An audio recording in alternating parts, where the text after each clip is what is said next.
ሰላም ጤና ይስጥልን። የኢትዮ አውታር ሚዲያ ተከታታዮቻችን ፈጣንና ሰበር መረጃዎችን የምናደርስበት ዕለታዊ የዜና ጥንክራችን ተጀምሯል።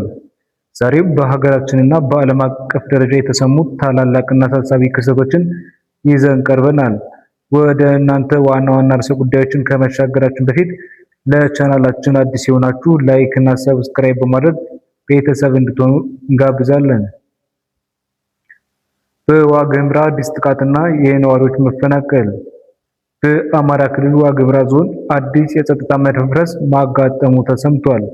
ህወሓት ራሱን ኤደን ብሎ ከሚጠራው የአገው ዲሞክራሲ ንቅናቄ ታጣቂ ቡድን ጋር በመተባበር በአበርገሌና ዳጅጋ ወረዳዎች ላይ ድንገተኛ ጥቃት ከፍቷል። ጥቃቱ የተሰነዘረው ቀድሜ ልውጋው በሚል ስል እንደሆነ የተገለጸ ሲሆን ታጣቂዎች አካባቢውን ከተቆጣጠሩ በኋላ በሺዎች የሚቆጠሩ እናቶች፣ ህፃናትና አዛውንቶች ቤት ንብረታቸው ጥለው ወደ ዞን ዋና ከተማ ሰቆጣ ተፈናቅለዋል።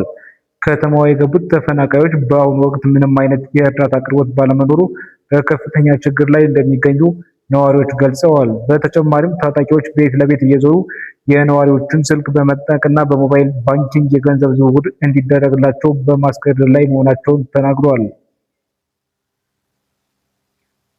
በትግራይ የክተት አዋጅና የወጣቶች ስጋት። በትግራይ ክልል በዶክተር ደብረጽዮን ገብረ ሚካኤል የሚመራው ኃይል አስገዳጅ ወታደራዊ ምልመላን ያካተተ አዲስ የክተት አዋጅ አውጇል። ሁሉንም የሲቪልና ወታደራዊ መዋቅር በአንድ ላይ የሚመራ ማዕከላዊ ኮማንድ ፖስት የተቋቋመ ሲሆን የበላይ አዛዡም ራሳቸውን ደብረጽዮን መሆናቸው ታውቋል። በጥሪው መሰረት ወታደራዊ ግዳጅ የማይቀበል ማንኛውም የክልሉ ነዋሪ ለ10 ሺህ እስከ 50 ሺህ ብር የገንዘብ መቀጮ እንደሚጣልበት በአዋጁ ተደንግጓል። ይህን ተከትሎ በመቀሌና በተለያዩ የክልሉ አካባቢዎች የሚገኙ ወጣቶች ተጨማሪ ጦርነት ውስጥ ለመግባት አንፈልግም በማለት የተሻለ አማራጭ ፍለጋና ሰላም ወዳለበት መሀል ሀገር በተለይም ወደ አዲስ አበባ ለመሰደድ ከፍተኛ ጥረት እያደረጉ መሆኑ ተሰምቷል። ወጣቶች ካለፈው ጦርነት ተምረናል፣ አሁን መማርና መስራት እንጂ መዋጋት አንፈልግም ሲሉ አስተያየታቸውን ሰጥተዋል። የመከተል የሽምቅ ጥቃትና የንጹሃን መገደል። በቤንሻንጉል ጉሙዝ ክልል መተከል ዞን ድባቤ ወረዳ ውስጥ አሰቃቂ ጥቃት ተፈጽሟል። አየር ማረፊያና ሌላ ፓራዛይት በሚባሉ ስውር ቦታዎች ላይ የጉሙዝ ታጣቂዎች በከፈቱት የሽምቅ ጥቃት የአንድ ከባድ መኪና ሹፌርና ረዳቱን ጨምሮ የሶስት ንጹሃን ዜጎች ሕይወት አልፏል። ሌሎች ሁለት ሰዎች በጽኑ ቆስለው በሞትና በሕይወት መካከል የሚገኙ ሲሆን ታጣቂዎች የነዋሪዎችን ከብት ዘርፈው ወደ ጫካ መሰወራቸው ታውቋል። ታጣቂዎች ዓላማቸው የሰዎችን የሸቀጦችን እንቅስቃሴ ሙሉ በሙሉ በመግታት ሰላምና ማደፍረስ እንደሆነ የአካባቢው ነዋሪዎች በስጋት ገልጸዋል። የመጀመሪያ ዙር የምርጫ ውጤቶች። የኢትዮጵያ ብሔራዊ ምርጫ ቦርድ የመጀመሪያ የምርጫ ውጤቶችን በከፊል ይፋ ማድረጉ ጀምሯል። እስካሁን ይፋ በተደረጉ የ24 ሰዓት የምርጫ ክልሎች ውጤት መሰረት የገዢው ብልጽግና ፓርቲ በኦሮሚያና በጋምቤላ ክልሎች ለህዝብ ተወካዮችና ለክልል ምክር ቤት ያቀረባቸው እጩዎች ሙሉ በሙሉ አሸንፈዋል። በአማራ ክልል በጎንደር ዙሪያ 4 ምርጫ ክልል ደግሞ የአማራ ብሔራዊ ንቅናቄ አብን እጩ የሆኑት አቶ ጣሃሪ መሐመድ የህዝብ ተወካዮች ምክር ቤት ወንበርን አግኝተዋል። በዚህም የምርጫ ቀጠና ብልጽግና ፓርቲ እጩ እንዳላቀረበ ይታወቃል። እስካሁን በአጠቃላይ የ353 የህዝብ ተወካዮችና የ463 የክልል ምክር ቤት መቀመጫዎች ውጤት የታወቀ ሲሆን ከ1139 ምርጫ ወረዳዎች ውስጥ 816ቱ ማጠቃለላቸውን የምርጫ ቦርድ ሰብሳቢ ገልጸዋል። በፓርላማው የጸደቀው አከራካሪው የጉምሩክ አዋጅ።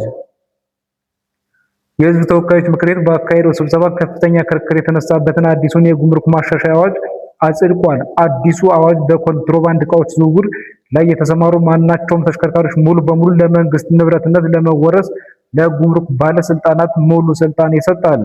ከዚህ ቀደም የኮንትሮባንድ የጫኑ ተሽከርካሪዎች እስከ 100 ሺህ ብር ተቀጥተው ለባለቤቶቻቸው ይመለሱ የነበረ ቢሆንም አዲስ ህግ ግን ምንም አይነት ምህረት እንደማይደረግ ይደነገጋል። የፓርላማ አባሉ ዶክተር ደሳለኝ ጫኔ ህጉን በጽኑ ከተቃወሙት መካከል አንዱ ሲሆኑ ባለሀብቱ ተሽከርካሪ ገዝቶ ለሹፌር በሚያስረክበትና እያንዳንዱ እንቅስቃሴ መቆጣጠር በማይችልበት ሁኔታ ንብረቱን መውረስ ፍትሃዊ አይደለም፣ ባለሀብቶች ከትራንስፖርት ዘርፍ እንዲሸሹ ያደርጋል ሲሉ ተከራክረዋል።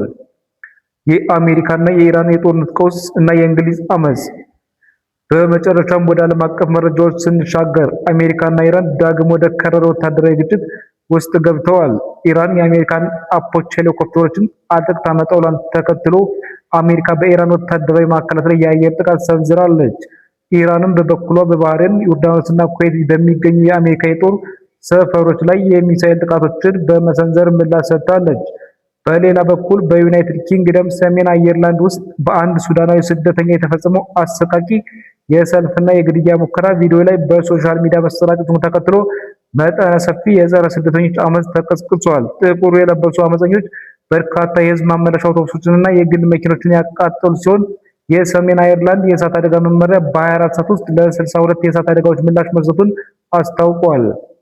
ውድ የኢትዮ አውታር ቤተሰቦች ለዕለቱ ያዘጋጀንላችሁ መረጃዎች እነዚህን ይመስሉ ነበር።